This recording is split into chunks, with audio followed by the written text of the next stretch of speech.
दोस्तों, इस अध्याय का विषय या शीर्षक है विभूति योग। कृष्ण अर्जुन से अपने परम रहस्य और प्रभाव युक्त वचन को दोबारा सुनने को कहते हैं। कृष्ण अर्जुन से अत्यंत प्रेम रखते हैं और ये रहस्य और प्रभाव युक्त वचन वो उसके हित के लिए ही कह रहे हैं। लेकिन दोबारा क्यों?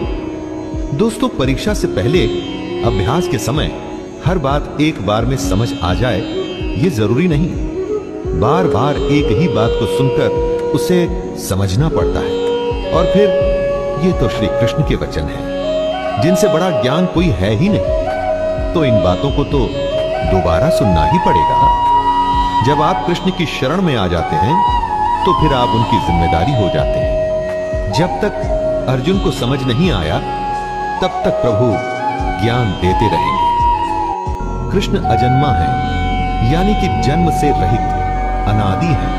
अनादि उसको कहते हैं जो आदि रहित हो एवं सबका कारण हो, और जो ये बात जानता है कि कृष्ण ही लोगों का महान ईश्वर तत्व है, वह मनुष्य संपूर्ण पापों से मुक्त हो जाता है और पुनर्जन्म को प्राप्त नहीं होता।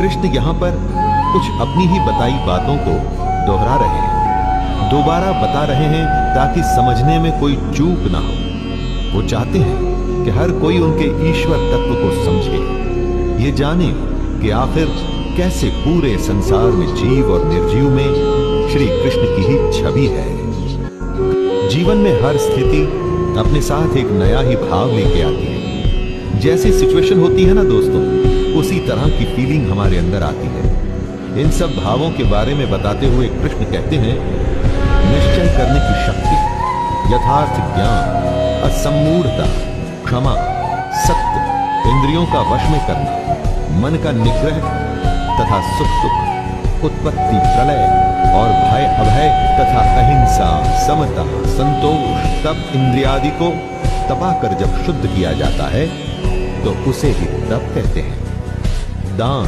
कीर्ति और अपकीर्ति, ऐसे ये प्राणियों के जितने भी भाव हैं ये मुझसे ही होते हैं। यानी हमारे हर भाव के कारण कृष्ण ही है।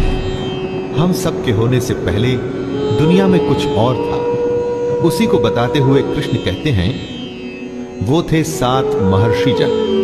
इन 7 महर्षि जन से भी पहले थे 4 सनकादि, अर्थात मन, बुद्धि, चित्त और अहंकार। स्वयंभुव आदि 14 मनु, ये सब के सब कृष्ण के संकल्प से ही उत्पन्न हुए। कृष्ण की ही प्रेरणा से ये सब पैदा हुआ।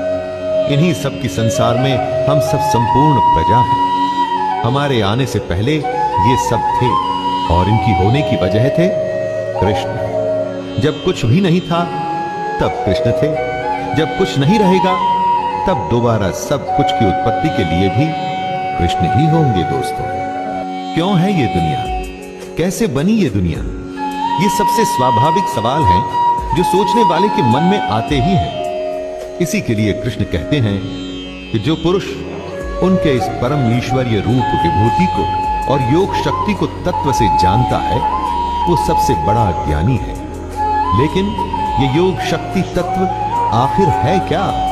जो कुछ है वो सिर्फ दृश्य मात्र संसार है, सब भगवान की माया है और एक कृष्ण ही सर्वत्र परिपूर्ण है जो हर किसी में है। बस ये जानना ही तत्व को जानना है। दोस्तों, जो पुरुष इस तत्व को समझ जाता है वो निश्चल भक्ति योग से युक्त हो जाता है। क्यों इस जगत में जो हम देखते हैं, जो सुनते हैं, जो ग्रहण करते हैं, उससे हमारे मन में कुछ भाव पैदा होते हैं। लेकिन कहां से आते हैं ये भाव? कभी सोचा है ये आपने? कुछ पाने का, कुछ छोड़ने का मन करता है। इसी के लिए कृष्ण कहते हैं, मैं ही संपूर्ण जगत की उत्पत्ति का कारण हूं और मुझसे ही सब जगत चेष्टा करता है। हम जो भी कोशिश करते हैं, हमारे सारे भाव, हमारी हर चेष्टा के पीछे कृष्ण है। तो दोस्तों, जरा सोचिए, जब आप श्रद्धा और भक्ति से बुद्धिमान बनकर उस परमेश्वर को निरंतर भजेंगे तो कैसे भाव आएंगे आपके मन में? जब आप अच्छे कर्म करेंगे तो ऐसा हो नहीं सकता कि आपके मन में बुरे भाव मदगत प्राणा अर्थात उस ईश्वर के लिए जिसने अपना जीवन अर्पण कर दिया है।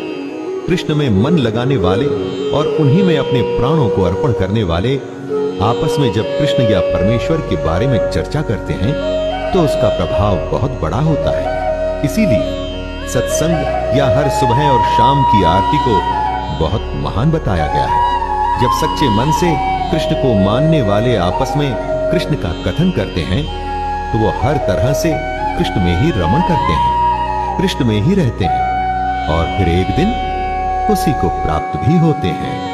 दोस्तों, स्कूल, कॉलेज, यूनिवर्सिटी में जब आप पढ़ते हैं, किसी कैंप में अपनी विशेष ट्रेनिंग के लिए जाते हैं तो क्या होता है, दिन रात आप अपने ही जैसे एक विद्या को साधने वाले बहुत सारे लोग आपस में अपने चुने हुए विषय या खेल के बारे में बातें करते हैं, डिस्कस करते हैं, बातों को समझते हैं और एक दूसरे को ठीक भी करते हैं, सीखते हैं और सिखाते हैं। सत्संग और परमेश्वर की साधना भी तो वही है। योग और क्या है? जब निरंतर उसके ध्यान में लगे रहेंगे तभी तो तत्व ज्ञान रूप योग की प्राप्ति होगी। जिस दिन योग प्राप्त हो गया दोस्तों, तो समझिए सब कुछ हो गया। जिसने हमारे ऊपर कृपा करनी है वो तो असल में हमारे अंदर ही है, हमारे पास ही है। हमारे अंदर रह के वो हमारे अंदर के अज्ञान को नष्ट करता है। लेकिन ये सब अपने आप तो हो ही नहीं सकता, कुछ तो चेष्टा हमको भी करनी होगी। सिर्फ सच्चे मन से उसके बारे में सोचना होगा, सच्चे मन से अपना कर्म, अपना कर्तव्य निभाना होगा, अपनी इच्छाओं और मोह को छोड़ना होगा। हमारे ऐसा करने के बाद सारा काम उसी का है। परमेश्वर ना तो हमारे कर्म और ना ही हमारे योग को कभी नष्ट नहीं होने देंगे। इसी तरह से वो हमें मुक्ति देंगे। अर्जुन ने युद्ध छोड़ दिया था, युद्ध के बीचों बीच बैठ उसने लड़ने से मना कर दिया था। इसीलिए कृष्ण ने उसे ज्ञान देना शुरू किया था। ऐसा लगता है कि शायद अब उसे कृष्ण का ज्ञान और उनका स्वरूप समझ में आ रहा है। समय लगता है दोस्तों, लेकिन अगर आप अपने सारथी, अपने मार्गदर्शक, अपने गुरु की बातें ध्यान से सुने तो ज्ञान अवश्य ही प्राप्त होता है। अर्जुन कृष्ण को परम ब्रह्म, परम धाम और परम पवित्र बताते हुए कहते हैं, आपको सब ऋषिगण सनातन, दिव्य पुरुष एवं देवों का भी आदि देव, अजन्मा और सर्वव्यापी कहते हैं। वैसे ही देवर्षि नारद, असित, देवल ऋषि तथा महर्षि व्यास भी कहते हैं। अर्जुन, अभ्यास का दोहराना लेसन सीखने की एक बहुत बड़ी क्रिया है ना? याद करिए वो दिन जब परीक्षा से पहले न जाने कितने ही बार दोहरा दोहरा के आप ये सुनिश्चित करते थे कि परीक्षा के दिन आपको सब कुछ भली भांति याद हो। अर्जुन को अब जब कृष्ण का असली रूप समझ में आ रहा है तो वो उन्हीं बातों को दोहरा रहा है जो कृष्ण ने कही थी। अर्जुन कहते हैं, हे केशव, जो कुछ भी मेरे प्रति आप कहते हैं इस सबको मैं सत्य मानता। हे भगवान, आपके लीलामय स्वरूप को न तो दानव जानते हैं और न देवता ही। अर्जुन कृष्ण को भूतों को उत्पन्न करने वाले कह रहे हैं। भूत अर्थात जो भी हमें दिखता है, ये सारी दुनिया, ये सब उसी की सृष्टि है, वही इन भूतों का ईश्वर है। अर्जुन आगे कहते हैं, हे देवों के देव, हे जगत के स्वामी, हे पुरुषोत्तम, आप स्वयं ही अपने से अपने को जानते हैं। दोस्तों, इस बात को दोबारा सुनिए, आप स्वयं ही अपने से अपने को जानते हैं। क्या मतलब हुआ इसका?